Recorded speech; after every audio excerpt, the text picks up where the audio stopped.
कल्पना कीजिए कि एक बहुत ही अहम मीटिंग चल रही है। सब लोग बैठे हैं और अचानक किसी ने किसी व्यक्ति के काम या उसके किसी फैसले पर एक बहुत ही तीखा, चुभने वाला कमेंट कर दिया। और ऐसे में दिल तेजी से धड़कने लगता है। बिल्कुल, हथेलियों में पसीना आ जाता है, खून खोलने लगता है और अक्सर लोग तुरंत खुद को सही साबित करने के लिए एक जोरदार जवाब दे देते हैं। हाँ, एक आक्रामक जवाब। सही कहा। और पता है क्या, यही ठीक इसी पल वो इंसान वो बहस हार जाता है। एकदम सही बात है। ये बहुत आम बात है। मतलब अक्सर लोग मानते हैं कि दिवाली की डिनर टेबल हो, ऑफिस की मीटिंग हो या कोई व्हाट्सएप ग्रुप की बहस हो, वो इंसान जीतता है जिसकी आवाज सबसे तेज होती है। हाँ, ऐसा लगता है जैसे जो जितना ज्यादा हावी होगा ना, वो उतना ही सही साबित होगा। लेकिन ये इंसानी फितरत की मतलब सबसे बड़ी और सबसे आम गलतफहमियों में से एक है। अच्छा। बिल्कुल। समाज ने ये विचार हमारे दिमाग में इतनी गहराई से बिठा दिया है कि आक्रामकता और बहस जीतना दोनों एक ही बात है। हाँ, मतलब अगर कोई चिल्ला रहा है तो हमें उससे दोगुनी आवाज में चिल्लाना होगा। सही कहा। लेकिन अगर हम इसे मनोविज्ञान यानी साइकोलॉजी के नजरिए से देखें, तो जब आवाज ऊंची होती है ना, तो असल में तर्क और खुद पर नियंत्रण दोनों ही खिड़की से बाहर जा चुके होते हैं। क्या बात है। और इसीलिए आज का हमारा ये गहन विश्लेषण इतना जरूरी है। आज हमारे पास जो सोर्स मटेरियल है उसका नाम है the lawyer mindset 7 lessons to master any argument. बहुत ही दिलचस्प किताब है ये। हाँ, और आज का हमारा मिशन ये समझना है कि बिना आवाज ऊंची किए, बिना गुस्सा किए, किसी को चुप कराने और बातचीत की दिशा तय करने का असल विज्ञान क्या है। बिल्कुल। क्योंकि एक कुशल वकील की तरह सोचने का मतलब सिर्फ कोर्टरूम में बहस करना नहीं होता, बल्कि मुश्किल और तनावपूर्ण परिस्थितियों में अपने दिमाग को एकदम शांत रखना होता है। तो चलिए इसे थोड़ा विस्तार से समझते हैं। ये एक बहुत ही शानदार विषय है, क्योंकि देखिए ये सिर्फ जीतने हारने के बारे में नहीं है। तो फिर किस बारे में है? ये पूरी तरह से मानव मनोविज्ञान, हमारे दिमाग की वायरिंग और जो पावर डायनेमिक्स होते हैं ना, उसके बारे में है। ये इस बारे में है कि कैसे शांत रहकर और रणनीतिक तरीके से सोचकर कोई भी इंसान न केवल सामने वाले को बल्कि खुद अपने आप को भी कंट्रोल कर सकता है। बहुत ही गहरी बात है। तो चलिए उसी तनावपूर्ण स्थिति पर वापस चलते हैं जहां से हमने शुरुआत की थी। हाँ, मीटिंग वाले उदाहरण पर। बिल्कुल। मान लीजिए कोई व्यक्ति मीटिंग में लेट पहुंचा है और बॉस अचानक सबके सामने पूछता है, आज लेट क्यों हुए? तो हमारा पहला रिएक्शन क्या होता है? हम तुरंत कहते हैं वो बाहर बहुत ट्रैफिक था या मेरा अलार्म नहीं बजा। और ऐसा लगता है कि हमने एक बहुत ही वैलिड कारण दे दिया है। लेकिन मनोविज्ञान कहता है कि सीधे जवाब देने के इस जाल में फंसना असल में बहस हारने की सबसे पहली सीढ़ी है। बिल्कुल। और इसके पीछे का विज्ञान सच में बहुत ही दिलचस्प है। वो कैसे? देखिए, जब कोई हम पर इस तरह का सीधा सवाल दागता है, खासतौर पर एक ऐसा सवाल जिसमें कोई आरोप छिपा हो, तो हमारे दिमाग का वो हिस्सा जिसे अमिगडाला कहते हैं, वो इसे एक खतरे के रूप में देखता है। खतरे के रूप में? हाँ, ये कोई शारीरिक खतरा नहीं है, बल्कि एक सामाजिक खतरा है। मतलब दिमाग को लगता है कि हमारी इज्जत पर या हम पर कोई हमला हो रहा है। एकदम सही। इसे साइकोलॉजी में अमिगडाला हाईजैक कहते हैं। अच्छा। हमारा जो लॉजिकल दिमाग होता है ना, जिसे प्रीफ्रंटल कॉर्टेक्स कहते हैं, उस वक्त वो शट डाउन हो जाता है और फाइट या फ्लाइट यानी लड़ो या भागो वाला मोड ऑन हो जाता है। अरे वाह, तो इंसान घबराहट में आ जाता है। बिल्कुल। और इसी घबराहट में इंसान तुरंत अपनी सफाई देने लगता है। और जैसे ही कोई सफाई देता है कि ट्रैफिक था, वो असल में सामने वाले के बिछाए हुए जाल में अपना कदम रख देता है। हाँ, क्योंकि इसके बाद तुरंत दूसरा सवाल आएगा। एकदम। दूसरा सवाल आएगा, तो घर से पहले क्यों नहीं निकले? आपको पता है ना कि आज कितनी जरूरी मीटिंग थी। हाँ, और वो इंसान बस उस जाल में फंसता ही चला जाता है। मतलब इसे देखकर मुझे एक बात याद आती है। क्या? ये सीधा जवाब देना बिल्कुल ऐसा है जैसे किसी और के बनाए हुए बॉक्सिंग रिंग में जाकर लड़ना। बहुत खूब। है ना? उस रिंग के नियम भी उसी ने बनाए हैं, उसका रेफरी भी उसी का है, और आप बस आंख बंद करके पंच खाए जा रहे हैं। ये एक बहुत ही सटीक विजुअलाइजेशन है। हाँ। आप अपना बचाव कर रहे हैं, जिसका सीधा सा मतलब है कि नियंत्रण अब पूरी तरह से सामने वाले के हाथ में है। इसी एक कुशल वकील कभी भी सीधे हाँ या ना में जवाब देकर खुद को सामने वाले के फ्रेम में नहीं फंसाता। तो फिर वो क्या करता है?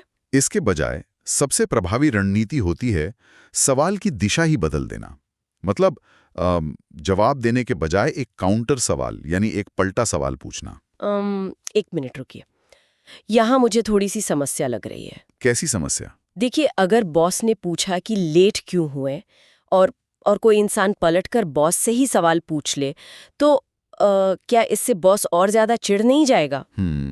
ये सवाल लाजमी है। मतलब रोजमर्रा की जिंदगी में हर बात का जवाब सवाल से देना, क्या ये बदतमीजी या बातों को टालने जैसा नहीं लगेगा? मुझे तो लगता है कि ऐसे में इंसान अपनी नौकरी से ही हाथ धो बैठेगा। ये एक बहुत ही स्वाभाविक डर है। लेकिन देखिए, यहाँ सवाल पूछने का मतलब ये बिल्कुल नहीं है कि आप कोई भी रैंडम या बेतुका सवाल पूछ लें। तो कैसा सवाल? इसका मतलब है कॉग्निटिव लोड, यानी सोचने का बोझ सामने वाले पर डाल देना। इंसान का दिमाग हमेशा निश्चितता या कह लें सर्टेनिटी ढूंढता है। हाँ, दिमाग को सीधे जवाब पसंद है। बिल्कुल। जब कोई सवाल पूछता है तो उसका दिमाग एक सीधे जवाब की उम्मीद कर रहा होता है। लेकिन जब उसे जवाब के बजाय एक बहुत ही विचारशील सवाल मिलता है तो उसका वो पैटर्न टूट जाता है। पैटर्न टूट जाता है। इसे थोड़ा और आसान भाषा में समझाइए। देखिए, मान लीजिए कोई आरोप लगाता है कि तुमने ये प्रोजेक्ट खराब कर दिया। ये तो सीधा हमला हुआ। हाँ, ये एक स्टेटमेंट है जो ईगो बढ़ाता है। अब अगर आप अपना बचाव करेंगे तो पक्का बहस होगी। सही बात है। लेकिन अगर आप बहुत ही शांत आवाज में पूछें, आपको इस प्रोजेक्ट के किस हिस्से में सबसे ज्यादा कमी लग रही है? तो आपने क्या किया? मैंने सामने वाले को सोचने पर मजबूर कर दिया। एकदम सही। आपने बहस को लड़ाई से निकालकर एनालिसिस के मोड में डाल दिया। अब सामने वाले के दिमाग को गुस्सा करने के बजाय सोचना पड़ेगा। अरे वाह! इसे पावर शिफ्ट कहते हैं। नियंत्रण अब उसके हाथ से निकलकर सवाल पूछने वाले के हाथ में आ गया है। मतलब ये सामने वाले के दिमाग को उलझाने या उसे सोचने पर मजबूर करने की एक कला है। बिल्कुल। स्टेटमेंट्स यानी बयान हमेशा टकराव पैदा करते हैं, जबकि सवाल एक नया रास्ता खोलते हैं। इसका एक बहुत ही शानदार उदाहरण है। मान लीजिए किसी छात्र ने अपना होमवर्क नहीं किया है। ठीक है।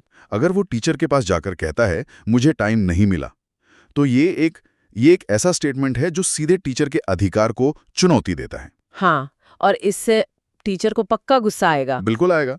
लेकिन जरा सोचिए, अगर वही छात्र जाकर ये पूछे, क्या आप जानना चाहेंगे कि कल मेरे साथ क्या हुआ जिसकी वजह से मैं होमवर्क नहीं कर पाया?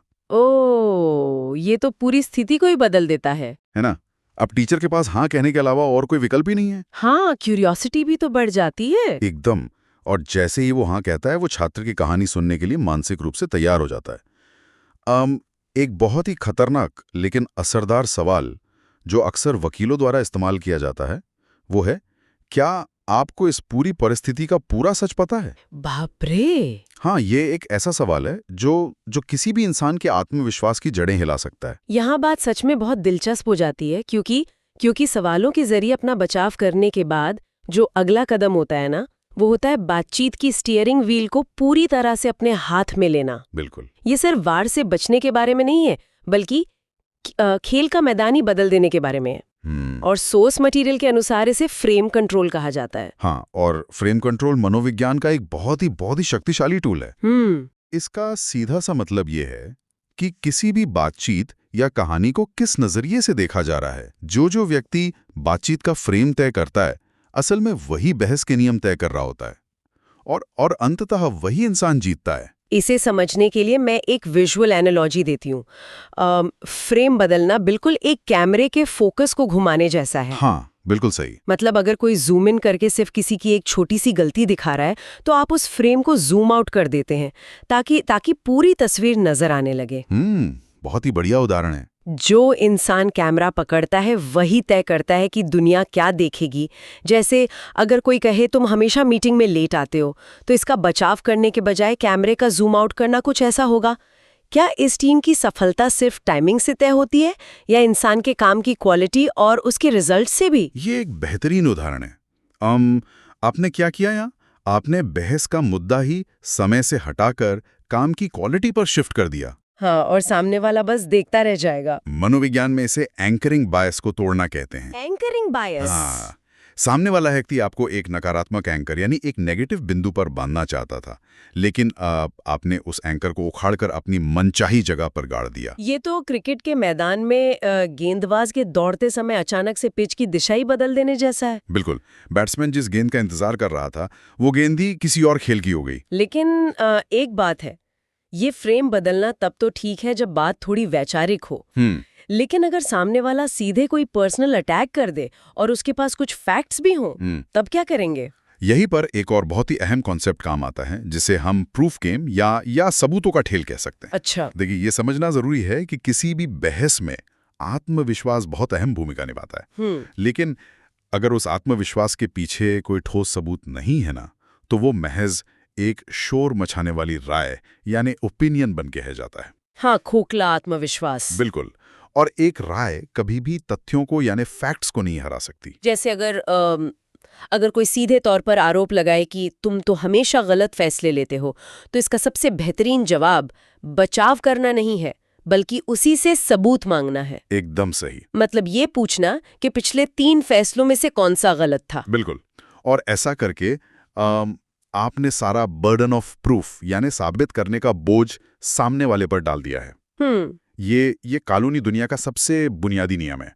जो आरोप लगाता है, सबूत उसी को देना होता है। लेकिन यहाँ भी मेरे दिमाग में एक प्रैक्टिकल सवाल आ रहा है। पूछे। क्या हर छोटी-मोटी बहस में डेटा, एक्सेल शीट्स या सबूत लेके घूमना व्यावहारिक है? रोजमर्रा की जिंदगी कोई कोर्ट रूम तो नहीं है जहां हम फाइलें लेके चलें। हाँ, ये तो है। और अगर हम हर बात पर सबूत मांगने लगें, तो क्या ये बहुत अजीब या रोबोटिक नहीं लगेगा? ये एक बहुत ही जायज चिंता है।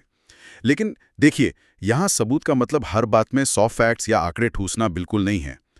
इसे असल में स्मार्ट एविडेंस कहा जाता है। Smart evidence? हाँ, स्मार्ट एविडेंस वह है जो सरल हो, सीधा हो और जो तुरंत प्रभाव डाले। सबसे बड़ी ताकत सिर्फ अपने सबूत पेश करने में नहीं है, बल्कि सामने वाले को उसके ही दावों पर सोचने के लिए मजबूर करने में है। अच्छा, वो कैसे? जब आप बहुत ही शांत आवाज में पूछते हैं, आपके पास इस बात का क्या आधार है, या क्या आप मुझे कोई एक उदाहरण दे सकते हैं, तो आप बिना कोई डेटा दिए ही बहस का पलड़ा अपनी ओर झुका लेते हैं। सामने वाला अक्सर बस जनरलाइज कर रहा होता है कि तुम हमेशा ऐसा करते हो। हाँ, ये हमेशा शब्द बहुत इस्तेमाल होता है। बिल्कुल। और जब आप एक विशिष्ट उदाहरण मांगते हैं ना, तो उसका दिमाग अचानक से डेटा ढूंढने में लग जाता है और उसका गुस्सा खुद ब खुद शांत होने लगता है। तो इन सब का आखिर क्या मतलब है?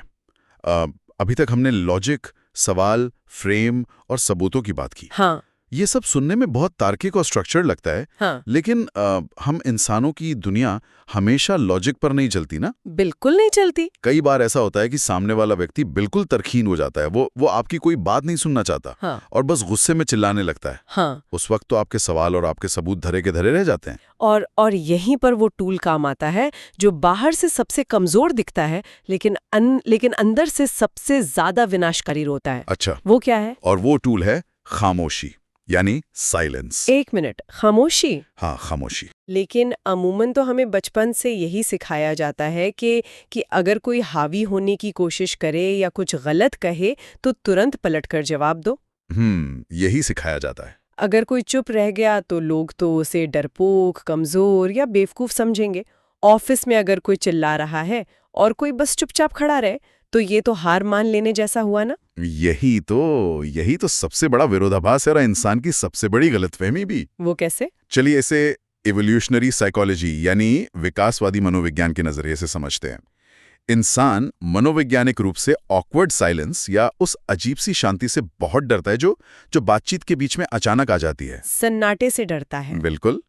आदि मानव के जमाने में अगर कबीले के लोग आपसे बात करना बंद कर दें तो उसका मतलब होता था समाज से बहिष्कार, और बहिष्कार का सीना मतलब था मौत। बाप रे। इसलिए हमारा दिमाग सन्नाटे को आज भी एक बहुत बड़े खतरे के रूप में प्रोसेस करता है। मतलब हमारे दिमाग को सन्नाटा बर्दाश्त ही नहीं होता। बिल्कुल नहीं होता।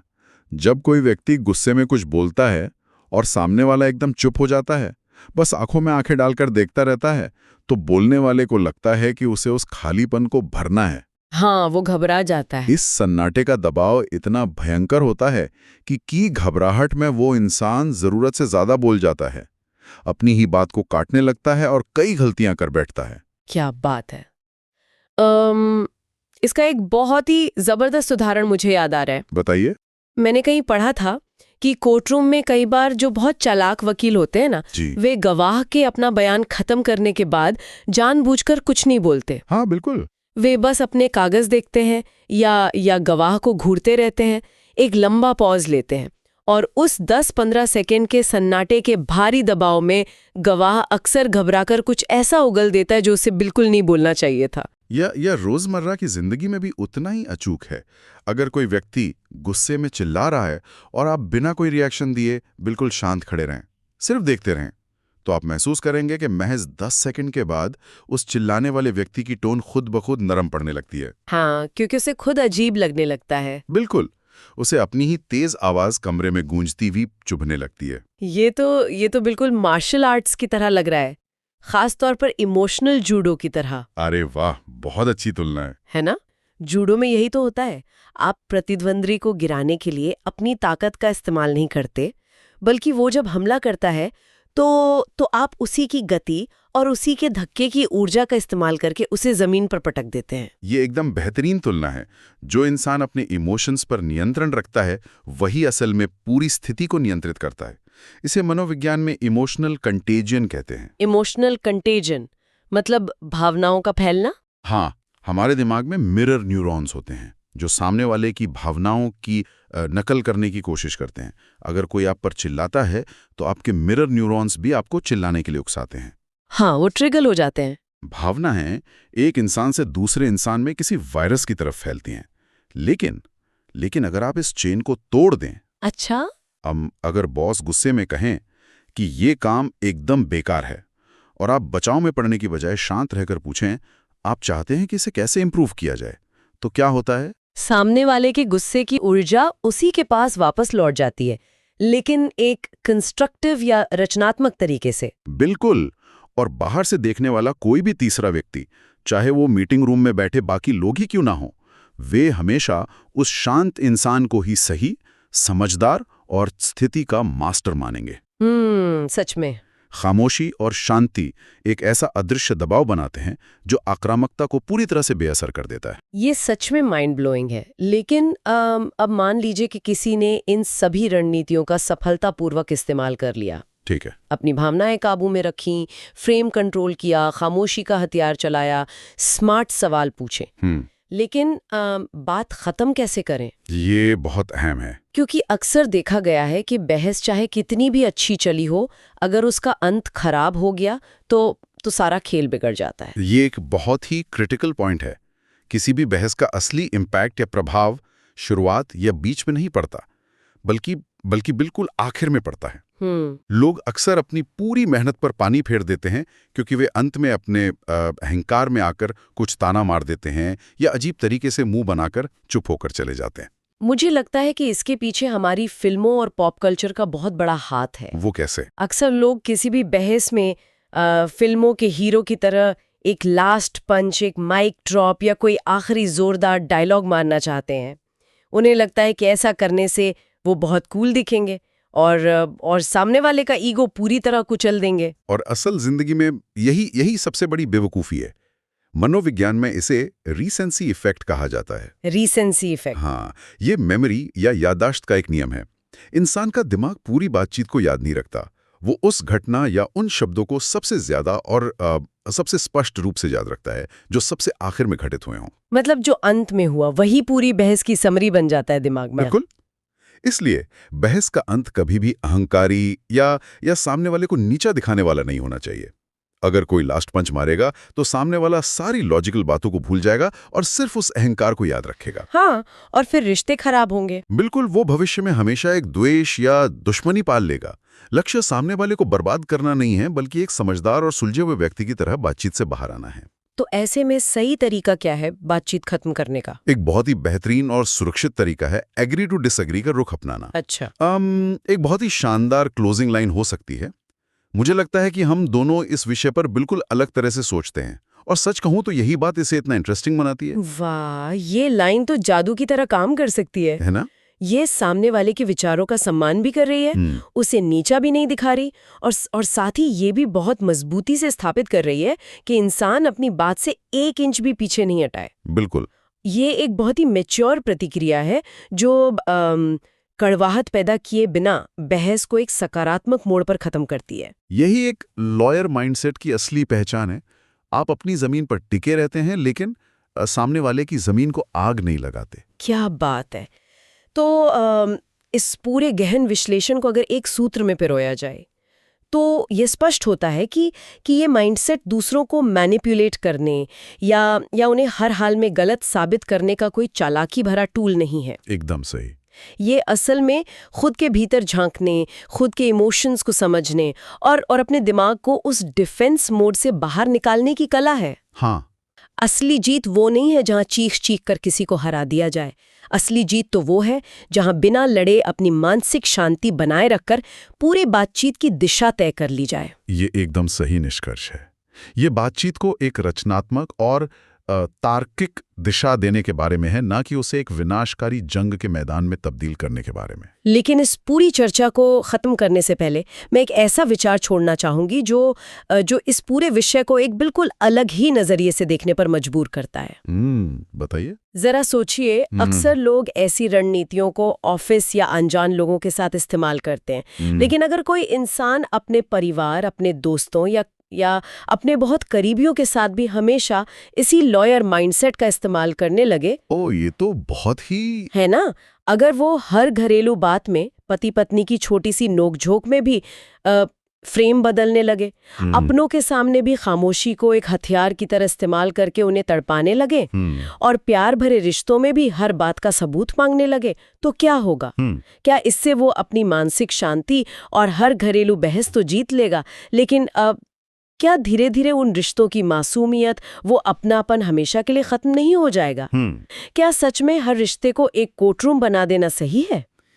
ये वाकई एक बहुत ही गहरा और बेचैन करने वाला विचार है, जो ये सोचने पर मजबूर कर देता है कि ज्ञान का उपयोग कहाँ करना है और कहाँ उसे दरवाजे के बाहर ही छोड़ देना है। बिल्कुल। तो इसी विचारशील सवाल के साथ हम आज के इस गहन विश्लेषण को यहीं समाप्त करते हैं। अपने रिश्तों और बहसों के बीच का ये फर्क हमेशा याद रखिएगा। हाँ। मिलेंगे अगले विश्लेषण में।